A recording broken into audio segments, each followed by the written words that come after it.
कृष्ण में प्यारे भाइयों बहनों, सबों को जय यीशु।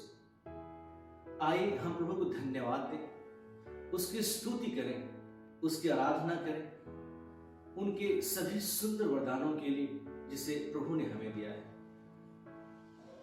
हम मनुष्य कितने सौभाग्यशाली हैं, क्योंकि संपूर्ण सृष्टि में मनुष्य ही एक ऐसा प्राणी है जिसे ईश्वर ने अपने स्वरूप बनाया और पिता परमेश्वर ने पुत्र परमेश्वर को इस संसार में सारी मानव जाति को मुक्ति दिलाने के लिए इस संसार में हमारे बीच एक मनुष्य बनकर भेजा, जिन्होंने क्रूस पर प्राण त्याग कर हमें सबसे बड़ा वरदान दिया। क्या आप जानते हैं वह वरदान क्या है? वह सुंदर वरदान है क्षमा और प्रेम का वरदान। आइए आज हम इसी दो मुख्य बिंदुओं पर मनन चिंतन करें।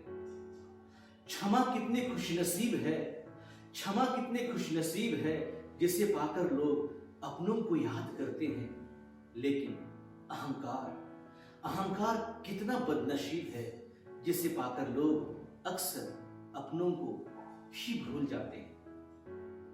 जो सबसे पहले क्षमा मांगता है वह सबसे बहादुर है, और जो सबसे पहले क्षमा करता है वह सबसे शक्तिशाली है।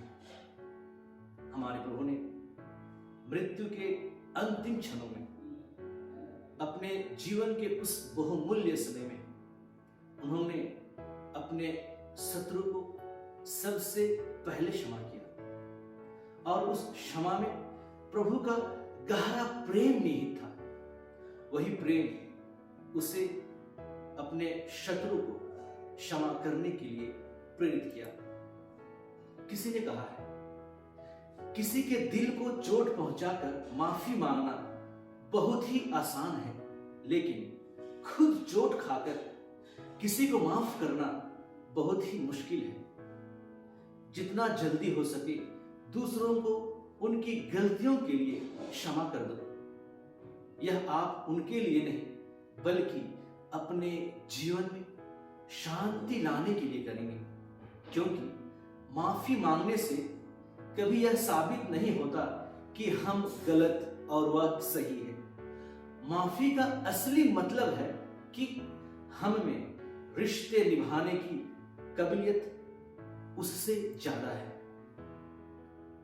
माफ करने का मतलब किसी कैदी को आजाद करना है, और यह जानना है कि आप ही वो कैदी थे। इसलिए दूसरों को उतना ही शीघ्र क्षमा कर देना चाहिए जितना शीघ्र हम भगवान से क्षमा चाहते हैं। आज का पहला पाठ लेवी ग्रंथ से लिया गया है। वचन में हम सुनते हैं, प्रभु मूसा से कहते हैं, समुदाय से यह कहो, पवित्र बनो, क्योंकि मैं प्रभु तुम्हारा ईश्वर पवित्र हूं। अपने भाई के प्रति अपने हृदय में बाहर मत रखो। यदि तुम्हारा पड़ोसी अपराध करे तो उसे डांटो, नहीं तो तुम उसके पाप के भागी बनोगे। तुम अपने पड़ोसी को अपने समान प्यार करो, मैं प्रभु हूं। यह साक्षात रूप से प्रभु के द्वारा दिया गया आदेश है। आज के समाचार में प्रभु यीशु कहते हैं, तुम लोगों ने सुना है कि कहा गया है, अपने पड़ोसी से प्रेम करो और बैरी से बैर, परंतु मैं तुमसे कहता हूं, अपने शत्रुओं से प्रेम करो और जो तुम पर अत्याचार करते हैं उनके लिए प्रार्थना करो। इस संसार में मनुष्य के लिए सबसे कठिन काम यही तो है। बहुत मुश्किल लगता है दूसरों को क्षमा करने के लिए, क्योंकि हम शत्रु से बैर रखना चाहते हैं और जो प्रेम करे उसी से प्रेम करना चाहते हैं। हम शत्रुओं से बदला लेना चाहते हैं। हम में बदले की भावना कूट कूट कर भर जाती है। हम मौका ढूंढते हैं कि कब मुझे मौका मिले और मैं बदला ले लूं।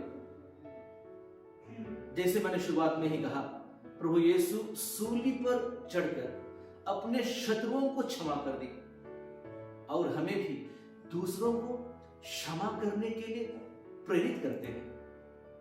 कहा जाता है, बलवान वह नहीं होते जो बदला ले सकते हैं, बल्कि बलवान वे होते हैं जो बलयुक्त रहते हुए भी क्षमा कर देते हैं। क्या प्रभु यीशु शक्तिहीन थे? क्या प्रभु यीशु में बल नहीं था? क्या प्रभु अपने शत्रुओं से बदला नहीं ले सकते थे? वह तो सर्वशक्तिमान थे। अंधों को दृष्टि दिए, लंगड़ों को पैर दिए, गूंगों को वाणी, मरे हुए लाजरुस को जीवन दिया, समुद्र में प्रचंड वायु को शांत किया। प्रभु यीशु सारी मानव जाति को बचाने के लिए आए। इसलिए चाहे वह गोरा हो, चाहे वह काला हो, चाहे वह किसी भी धर्म का हो, अपना शत्रु ही क्यों ना हो, सबको एक ही पाठ पढ़ाया, वह था क्षमा और प्रेम। अतः आज के वचन के द्वारा प्रभु हमें एक सच्ची ईसाईयत जीवन की सार हम सबों के समक्ष प्रस्तुत किए हैं। वह है क्षमा और प्रेम। प्रभु प्रेम है। अगर हम सचमुच में प्रभु को प्रेम करते हैं तो हम अपने आप को भी प्यार करते हैं, और अगर हम अपने ईश्वर को अपनी सारी शक्ति से, सारी बुद्धि से प्यार करते हैं तो हम दूसरों को भी अपने समान प्यार करेंगे और उन्हें क्षमा भी करेंगे, क्योंकि प्रभु ही हमें क्षमा करने की शक्ति प्रदान करते हैं। याद रखिए, सच्चे मन से क्षमा मांगने वाले दुर्लभ हैं, पर सच्चे मन से क्षमा कर देने वाले उससे भी अधिक दुर्लभ हैं। आइए हम इस घड़ी मनन चिंतन करें, अपनी आंखों को बंद करें, अपने हृदय को टटोल कर देखें, प्रभु को धन्यवाद दें इस सुंदर वचन के लिए। प्रभु से प्रार्थना करें, हे प्रभु मुझ पर पवित्र आत्मा की शक्ति उंडेल दे। हे प्रभु मेरे हृदय में पवित्र आत्मा की ज्योति उंडेल दे। हे प्रभु यीशु मेरे पवित्रतम हृदय में प्रेम और क्षमा करने की शक्ति उंडेल दे प्रभु, जिससे मैं प्रभु की कृपा से पवित्र आत्मा की अद्भुत शक्ति से विभूषित होकर आपको सारे मन और दिल से प्यार कर सकूं प्रभु, और अपने शत्रुओं को क्षमा कर सकूं, उन्हें अपना प्रेम बांट सकूं। मैं अपने ख्रिस्तीय जीवन का मूल सार अपने जीवन में लागू कर सकूं, आपका सच्चा अनुयायी बन सकूं। आमीन।